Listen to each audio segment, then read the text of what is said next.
Experimental content, go! I'll explain it at the end, but first, the video.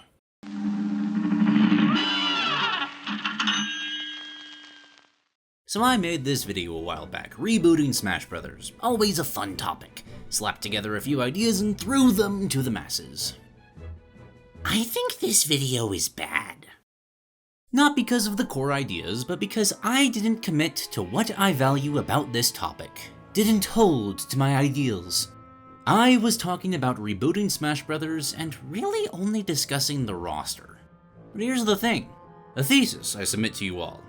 Were this reboot to happen someday, the roster of it is arguably the least important priority. Now why is that? Because Smash Ultimate is what this franchise looks like when it is prioritizing the roster. That bar has been set in steel. Any reboot that tries to also prioritize the same thing, but not to a similar extent, is dooming itself to exist in Ultimate's shadow.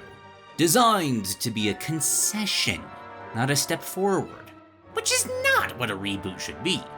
Moreover, to escape that shadow, a rebooted Smash Bros. Would need to be monumentally different from a gameplay perspective. I'm talking Street Fighter V to 6, Guilty Gear Strive levels of an upgrade. For the average consumer, not to just stick with Ultimate. You know, the best-selling fighting game on Nintendo's best-selling console? That is a fully saturated market right there. The next game's got a hell of a lot to prove to justify its existence. And Street Fighter VI had 20 characters at launch. That's not laziness. That's not some proof that Smash is so much better than other games. That is the entry fee for progress, for evolution. Smash doesn't pay that fee, which is why Samus is still stuck in the 90s, but for a reboot to occur, that's a mandatory expense. I see reboots with 40, 50, maybe even 60 characters sometimes. And all of them are, well, not. They're not. They just aren't. I'm sorry if that offends anyone, they're just not reboots. You can't evolve an engine to the extent that Smash would need to while keeping 40 characters in it. That's insanity. What y'all are making are roster prioritization games, which I do enjoy, I get it. But reboots, they are not. Hell, I'm not immune to that. That's why this video is bad. My pitch was customization, diving as deep as possible into characters' histories. It is an avenue that I believe has merit. Taking that kind of MOBA support with custom moves could lead to some really cool and crazy stuff. But I didn't commit to the pitch. I was still hemming and hawing over characters that they need to be here, don't you understand? Marth's gotta be the face of Fire Emblem. We can't not have Fox. They just have a different rule for how customization works for them. It's fine. But no, if I had stuck to my guns, to my vision, what this idea is trying to do would be better served with more customizable characters. Robin should get priority for what this pitch was trying to be. I should have grabbed different tertiary Nintendo characters that could thrive in this format. Isaac would be perfect. Ray MK would be perfect. But I didn't. Because the who of Smash's roster has been the tradition for decades, and it's a hard tradition to break. But I would posit it must break tradition to succeed. Which gets to the meat of the video, a question I want to pose. What could a Smash reboot prioritize that would make it stand out from Ultimate? Well, there's the obvious answers, the easy ones that everyone throws out. A change of genre.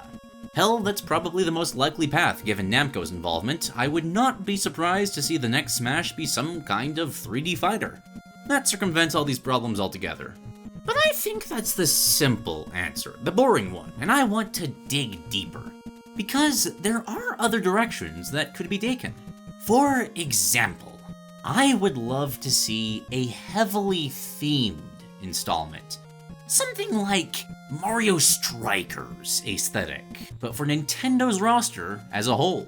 hard committing to a single interpretation and translating everyone into that.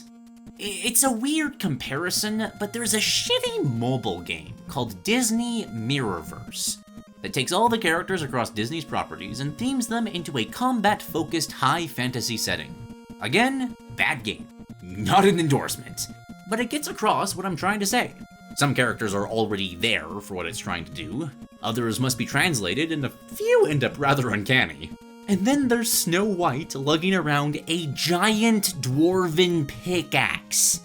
That's just cool. The possibilities here are essentially limitless. A big part of why I wanted a MOBA-styled approach is how that naturally brings in themed skins and events, which Smash could do so much with. But it wouldn't even need to do all of them. Just take any one theme and build a Smash game out of it. Again, limitless possibilities. I think it would be extremely interesting to do away with the traditional, let's try our best to embody who these characters are in their games, and instead go for a much crazier, let's see how else these characters could be used. It would be a risky experiment, but also a distinct one. Not to mention an easy one to walk back if it doesn't pan out, because it was a new interpretation. The direction of Ultimate was untouched in the process and could be walked back to. But if it did work, Smash's future becomes extremely healthy, due to the ability to just embrace a different theme whenever the previous one gets old. And that's just the aesthetic stuff. Gameplay-wise, Smash has so much room to grow.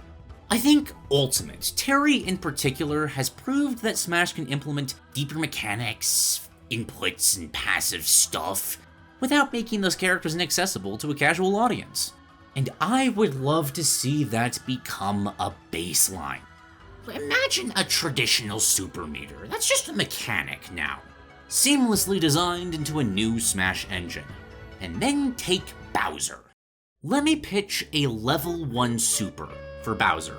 It summons Kamek, who comes in and does his old goobly magic thing, and Bowser grows a little larger for the rest of his stock, gaining weight and power. And then make it so that this super can stack infinitely until Bowser loses the stock. Which already, that's fantastic. I will plant my flag and say this is inherently just a better Bowser design. But such a thing need not be inaccessible to casual players. There could be a simple button input to do all this, but if done using a full input, he'll also roar and cause a few boulders to crash down around him, hearkening to the famous Yoshi boss fight. This way, casuals can still have the power fantasy of the giant Bowser, those who commit to learning him are rewarded in turn, and the additional mechanics added to Smash allow for more to be gotten out of Bowser's design. Every single character could benefit so much from directions like this. Smash Bros. Doesn't showcase character bonds very well, if at all. Well, have Mario's level 2 be a team-up attack with Luigi. Link's got so many items he could use, so much potential left on the table. Well, give him more move options. Falcon Punch is already perfect? Bullshit! Look at how other iconic moves have evolved in other franchises.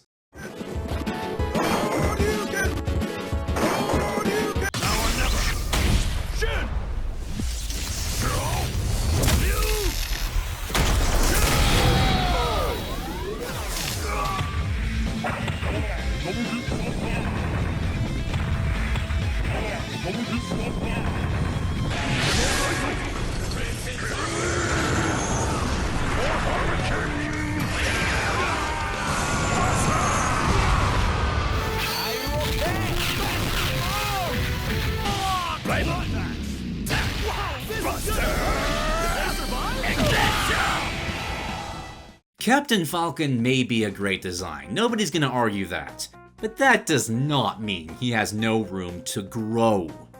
There is so much more I could mention here. I think discussions about rebooting Smash Bros. Have gotten stuck, endlessly talking in circles surrounding who should be on the roster. But I would argue that question should not even be asked. until a solid vision of what that reboot's direction is going to be. And at this point, we get to the experiment of this video. This is part 1 of the first Roundtable Relay. My pitch of what the topic in store is. I pose this to you all. Ultimate's big thing could easily be summed up with everyone is here. An ironclad design direction that the rest of the game revolved around. A reboot would need a new direction. Something bold, something fresh, to allow it to stand on its own merits separately from its monumental predecessor. Part 2 will be a live stream at a later date, where viewers will bring their ideas on this topic, their answers to that question, and the rosters they would choose to best fit that direction. And we'll discuss from there. I've got a Google Doc linked in the pinned comment. That Google Doc holds the instructions for how to have your voice heard at that round table. For those who participate in Peasant's Perspective, it's basically the same thing. Link a submission, name to be credited, etc.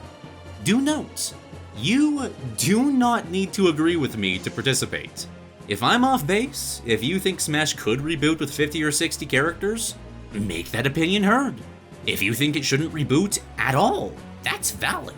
Probably the smartest decision Nintendo could make is a deluxe version of Ultimate. Talk about that. What could that do?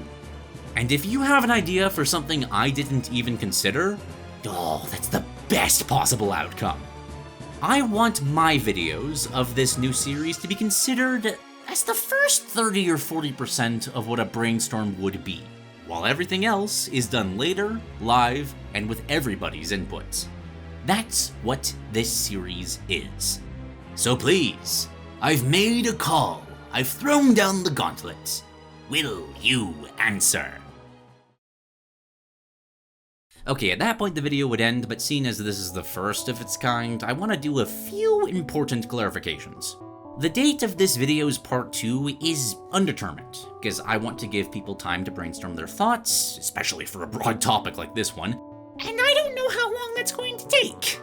Once I do get an idea about how long it takes for people to respond to something like this, I might start giving a window for how much time people have, but until then, don't feel too rushed, but some rush. Like, let's just say a month, roughly. I do think it's healthy to encourage a bit of expediency with creativity, because that helps combat procrastination, which is always a good thing. In the future, I might tie memberships more closely into this series as it finds its footing, but for now, same thing as Peasant's Perspective. Member submissions get priority. I will try to get to everything if I can. The nice thing about this approach is that with it being around a singular topic, I can just do a second stream if there's more to be said. Hell, popular ones might become side series of their own if people keep participating. Who knows? But for now, just submit, discuss, and we'll go from there. Welcome to the proper start of the new chapter of the channel. I'm excited to see where it leads.